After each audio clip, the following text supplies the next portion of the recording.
Jou sportnuus vanmiddag begin by Wimbledon waar die Duitse derde gekeerde Alexander Zverev 5 stelle nodig gehad het om die Amerikaner Taylor Fritz te klop met 6-4, 5-7, 6-7, 6-1 en 6-2.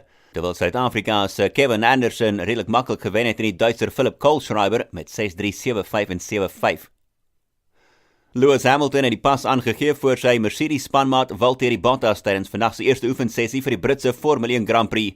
Die verdedigende 4-maal wêreldkampioen mik vir 'n 5de agtereenvolgende tuisoorwinning en 'n rekord 6de algeheel en hy was byna 4/10 van 'n sekonde vinniger as sy spanmaat, terwyl die kampioenskap voorloper Sebastian Vettel derde was vir Ferrari, 'n halwe sekonde agter Hamilton se tyd. En die sokker wêreldbeker is terug vanaand is dit gunstelinge Brasilië en Neymar wat 'n baie talentvolle Belgiese span aanpak in die wêreldbeker se kwartfinale. Maar voor dit is dit 'n opwindende jong Frankryk span wat speel teen Uruguay. Uruguay wat sonder hulle inform doelskopper Edinson Cavani moet klaarkom. Hy het nie betyds herstel van sy besering nie en is vervang deur Christian Stuwani wat voorspeel saam met Luis Suarez.